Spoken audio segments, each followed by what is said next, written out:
as I have loved you. As John Zebedee stood there in the upper chamber, the tears rolling down his cheeks, he looked into the Master's face and said, "And so I will, my Master, but how can I learn to love my brethren more?" And then answered Jesus, "You will learn to love your brethren more when you first learn to love their Father in heaven more, and after you have become truly more interested in their welfare in time and in eternity. And all such human interest is fostered by understanding sympathy, unselfish service, and unstinted forgiveness. No man should despise your youth, but I exhort you always to give due consideration to the fact that age oftentimes represents experience, and that nothing in human affairs can take the place of actual experience. Strive to live peaceably with all men, especially your friends in the brotherhood of the heavenly kingdom. And John, always remember, strive not with the souls you would win for the kingdom." And then the Master, passing round his own seat, paused a moment by the side of the place of Judas Iscariot. The apostles were rather surprised that Judas had not returned before this, and they were very curious to know the significance of Jesus' sad countenance as he stood by the betrayer's vacant seat. But none of them, except possibly Andrew, entertained even the slightest thought that their treasurer had gone out to betray his Master, as Jesus had intimated to them earlier in the evening and during the supper. So much had been going on that, for the time being, they had quite forgotten about the Master's announcement that one of them would betray him.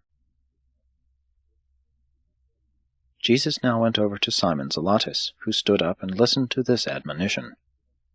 "You are a true son of Abraham, but what a time I have had trying to make you a son of this heavenly kingdom. I love you, and so do all of your brethren. I know that you love me, Simon, and that you also love the kingdom. But you are still set on making this kingdom come according to your liking.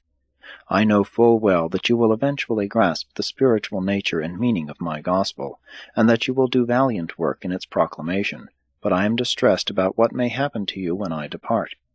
I would rejoice to know that you would not falter.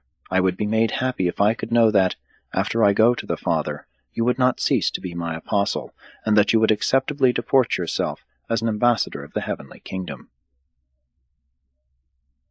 Jesus had hardly ceased speaking to Simon Zelotes when the fiery patriot, drying his eyes, replied, "Master, have no fears for my loyalty.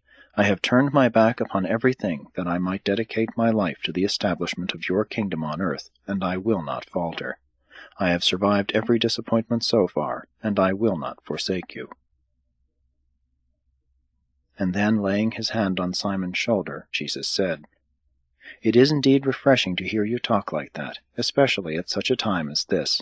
But, my good friend, you still do not know what you are talking about. Not for one moment would I doubt your loyalty, your devotion. I know you would not hesitate to go forth in battle and die for me, as all these others would." And they all nodded a vigorous approval. "But that will not be required of you. I have repeatedly told you that my kingdom is not of this world, and that my disciples will not fight to effect its establishment. I have told you this many times, Simon, but you refuse to face the truth. I am not concerned with your loyalty to me and to the kingdom, but what will you do when I go away, and you at last wake up to the realization that you have failed to grasp the meaning of my teaching, and that you must adjust your misconceptions to the reality of another and spiritual order of affairs in the kingdom?" Simon wanted to speak further, but Jesus raised his hand and, stopping him, went on to say, "None of my apostles are more sincere and honest at heart than you, but not one of them will be so upset and disheartened as you after my departure.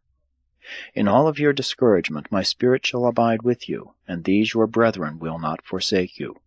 Do not forget what I have taught you regarding the relation of citizenship on earth to sonship in the Father's spiritual kingdom. Ponder well all that I have said to you about rendering to Caesar the things which are Caesar's, and to God that which is God's. Dedicate your life, Simon, to showing how acceptably mortal man may fulfill my injunction concerning the simultaneous recognition of temporal duty to civil powers and spiritual service in the brotherhood of the kingdom. If you will be taught by the Spirit of truth, never will there be conflict between the requirements of citizenship on earth and sonship in heaven, unless the temporal rulers presume to require of you the homage and worship which belong only to God." And now, Simon, when you do finally see all of this, and after you have shaken off your depression and have gone forth proclaiming this gospel in great power, never forget that I was with you even through all of your season of discouragement, and that I will go on with you to the very end. You shall always be my apostle, and after you become willing to see by the eye of the Spirit, and more fully to yield your will to the will of the Father in heaven, then will you return to labor as my ambassador, and no one shall take away from you the authority which I have conferred upon you, because of your slowness of comprehending the truths I have taught you. And so, Simon, once more I warn you that they who fight with the sword perish with the sword, while they who labor in the Spirit achieve life everlasting in the kingdom to come, with joy and peace in the kingdom which now is. And when the work given into your hands is finished on earth, you, Simon, shall sit down with me in my kingdom over there. You shall really see the kingdom you have longed for, but not in this life. Continue to believe in me and in that which I have revealed to you, and you shall receive the gift of eternal life. When Jesus had finished speaking to Simon Zelotes, he stepped over to Matthew Levi and said, No longer will it devolve upon you to provide for the treasury of the apostolic group. Soon, very soon, you will all be scattered. You will not be permitted to enjoy the comforting and sustaining association of even one of your brethren. As you go onward preaching this gospel of the kingdom, you will have to find for yourselves new associates. I have sent you forth 2 and 2 during the times of your training, but now that I am leaving you, after you have recovered from the shock, you will go out alone and to the ends of the earth, proclaiming this good news, that faith-quickened mortals are the sons of God. Then spoke Matthew, But Master, who will send us, and how shall we know where to go? Will Andrew show us the way? And Jesus answered, No, Levi, Andrew will no longer direct you in the proclamation of the gospel. He will indeed continue as your friend and counselor until that day whereon the new teacher comes, and then shall the Spirit of truth lead each of you abroad to labor for the extension of the kingdom. Many changes have come over you since that day of the custom house, when you first set out to follow me, but many more must come before you will be able to see the vision of a brotherhood in which Gentile sits alongside Jew in fraternal association. But go on with your urge to win your Jewish brethren until you are fully satisfied, and then turn with power to the Gentiles. One thing you may be certain of, Levi, you have won the confidence and affection of your brethren. They all love you. And all 10 of them signified their acquiescence in the Master's words. Levi, I know much about your anxieties, sacrifices, and labors to keep the treasury replenished, which your brethren do not know, and I am rejoiced that, though he who carried the bag is absent, the publican ambassador is here at my farewell gathering with the messengers of the kingdom. I pray that you may discern the meaning of my teaching with the eyes of the Spirit. And when the new teacher comes into your heart, follow on as he will lead you, and let your brethren see, even all the world, what the Father can do for a hated tax-gatherer, who dared to follow the Son of Man and to believe the gospel of the kingdom. Even from the first, Levi, I loved you as I did these other Galileans. Knowing then so well that neither the Father nor the Son has respect of persons, see to it that you make no such distinctions among those who become believers in the gospel through your ministry. And so, Matthew, dedicate your whole future life service to showing all men that God is no respecter of persons, that in the sight of God and in the fellowship of the kingdom all men are equal, all believers are the sons of God.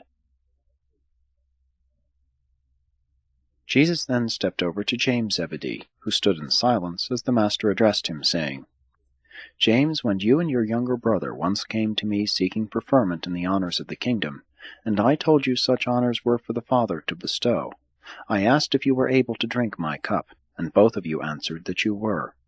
Even if you were not then able, and if you are not now able, you will soon be prepared for such a service by the experience you are about to pass through. By such behavior you angered your brethren at that time. If they have not already fully forgiven you, they will when they see you drink my cup. Whether your ministry be long or short, possess your soul in patience. When the new teacher comes, let him teach you the poise of compassion and that sympathetic tolerance which is born of sublime confidence in me and of perfect submission to the Father's will. Dedicate your life to the demonstration of that combined human affection and divine dignity of the God-knowing and Son-believing disciple. And all who